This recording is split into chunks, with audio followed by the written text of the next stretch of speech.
Hewan pertama yang kita bahas adalah mengenai semut. Pada tahun 1944, Theodore berhasil mempelajari mengenai asal-usul dari fenomena Circle of Death. Nah, pada fenomena ini dijelaskan bahwa semut akan terpisah dari koloninya saat mencari makan, sehingga semut akan membuat lingkaran bunuh diri atau dikenal dengan proses berkumpulnya semut dalam membentuk lingkaran yang membuat diri mereka sendiri terperangkap dan mati. Dengan kata lain, mereka terus-menerus berputar sampai semuanya mati, atau sampai datangnya pasukan semut lain yang mengganggu hingga mereka terbebas dari lingkaran kematian tersebut. Nah, maksudnya gini loh guys. Lingkaran itu terjadi karena pimpinan semut meninggalkan jejak kimia. Nah, jejak kimia ini berupa feromon yang diikuti oleh pasukan semut. Kemudian pemimpin tadi ternyata dia salah memilih jalan. Terus nggak sengaja ngikutin jejak kimia anggotanya yang tersebut tadi. Nah, jadi istilahnya mereka bakalan mutar-mutar gitu guys di lingkaran tersebut. Ketika kehilangan jejak, maka dia akan saling mengikuti dengan semut di belakangnya, sehingga membentuk formasi berjalan melingkar dan berakhirlah kematian akibat kelelahan, haus, dan lapar. Hewan berikutnya yang akan kita bahas adalah mengenai kanguru. Pernahkah Anda mengamati tentang kanguru? Nah, ternyata guys, kanguru ini adalah salah satu hewan mamalia yang masuk ke dalam ordo marsupial. Nah, kenapa sih hewan marsupial ini harus membawa anaknya di kantung gitu? Nah, ternyata guys, masa kehamilan induk hewan marsupial ini dia tuh sangat singkat. Nah, pada umumnya masa kehamilannya itu sekitar tidak lebih dari 5 minggu. Nah, selain itu, hewan ini juga berkembang biak dengan metode vivipar.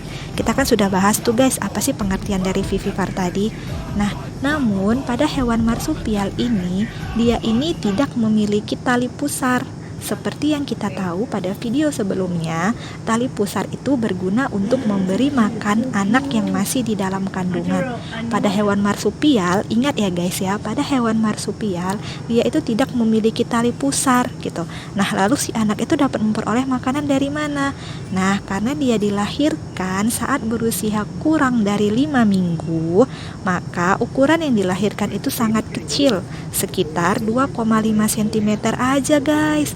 Nah, meskipun ukurannya sangat kecil, anak-anak hewan marsupial ini ternyata dia sudah memiliki cakar. Wow, nah cakar ini ternyata berfungsi untuk agar si hewan marsupial ini tadi bisa masuk ke dalam kantung induknya setelah dilahirkan. Saat berada di dalam kantung, anak-anak hewan marsupial ini juga akan mendapatkan makanan. Loh, kok bisa seperti itu ya, gitu kan? Nah, di balik kantung hewan ini ternyata terdapatlah puting susu si induk, sehingga saat anak berada di dalam kantung, dia bisa sekaligus menyusuin dan mendapatkan nutrisi yang cukup. Nah, rata-rata anak hewan ini akan berada dalam kantung induknya selama 235 hari guys. Jadi guys, pada intinya karena hewan marsupial ini dia tidak memiliki tali pusar pada saat masih di dalam kandungan induknya, jadi dia keluar dengan ukuran yang sangat kecil yang tadi kita bahas, yaitu ukurannya 2,5 cm saja. Nah, setelah dia keluar, dia akan berada di dalam kantung induknya. Nah, di kantung induknya tersebutlah dia memperoleh nutrisi yang cukup. Lalu bagaimana dengan platypus? Siapa sih yang gak kenal dengan platypus? Ya, platypus adalah mamalia yang bertelur. Loh, kok bisa sih mamalia bertelur? Gitu kan? Iya, platypus masuk ke dalam mamalia karena dia memiliki kelenjar mamae dan dia juga memiliki rambut di sekujur tubuhnya. Nah, kalau platypus tadi, dia itu menyusui anaknya dengan cara monotremata. Nah, pertama sekali susu itu akan tidak dikeluarkan lewat puting, melainkan melalui pori-pori pada posisi perutnya. Nah, jadi bayi ini tidak menghisap puting, namun harus meminumnya langsung dari pori-pori tubuh induknya. Nah, tentu saja guys, pori-pori tersebut tidak bertebaran begitu saja di tubuh induknya, namun berada di dalam sebuah struktur seperti mangkuk. sehingga si induk harus berbaring jika ingin menyusuin anaknya. Wah, unik sekali ya hewan ini. Kelelawar. Sang bayi ini akan menghisap susu dari puting sang induk. Akan tetapi yang istimewa dari hewan ini adalah yang menyusuin itu tidak hanya betina guys, namun juga sang jantan.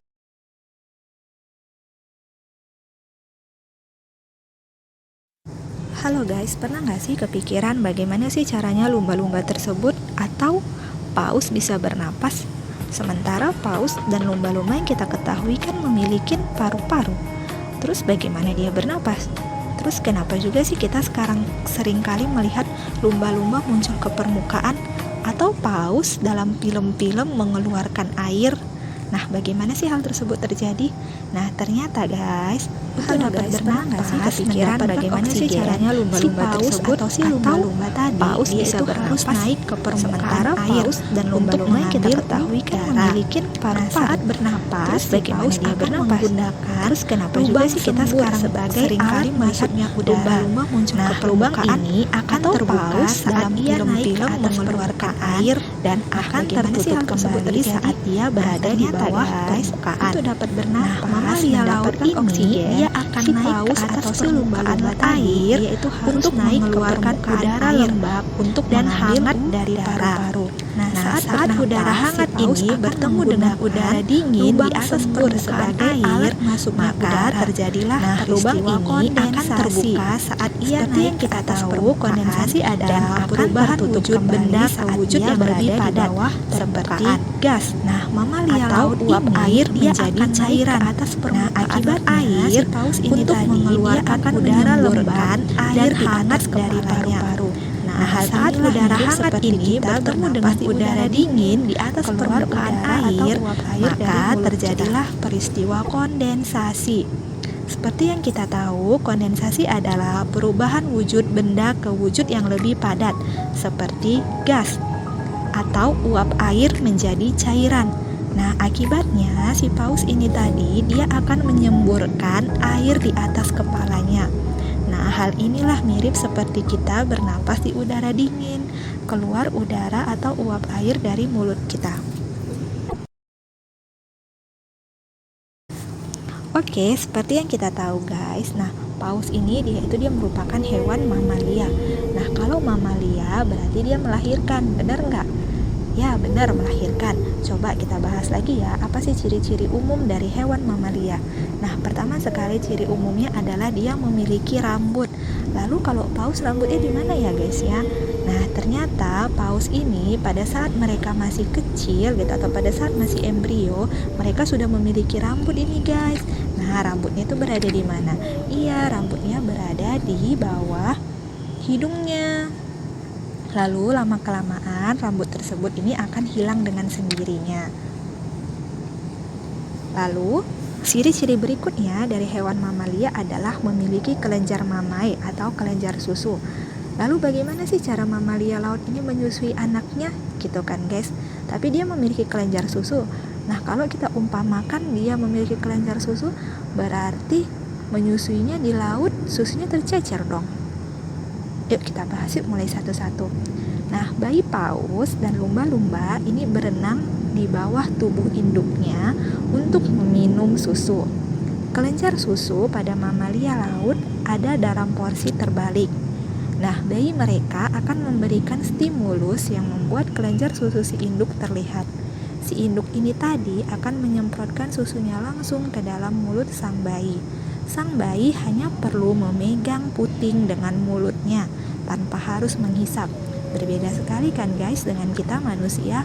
Nah, kalau manusia itu dia kan harus menghisap. Sementara kalau pada paus, induknya ini tadi akan menyemprotkan air susunya tadi. Nah, itu adalah paus-paus jenis tertentu. Ternyata ada lagi paus jenis. Ternyata guys, cairan susu induk paus ini dia itu mengandung sekitar 35-50% lemak. Wow, banyak sekali kan? Sehingga cairan susu ini tadi jika terkena air dia tidak akan terpecah atau dia tidak akan melewati air. Jadi susu yang dihasilkan dia itu sangat kental. Nah, dengan kandungan lemak yang tinggi ini tadi, ini akan membuat si bayi paus akan tumbuh besar. Bahkan di bulan-bulan awal, paus dia mampu menghisap sekitar 150 galon susu setiap harinya atau bahkan lebih. Hal inilah yang membuat berat badan si paus pada bulan pertama itu bisa mencapai hingga kurang lebih 45 kg guys setiap harinya.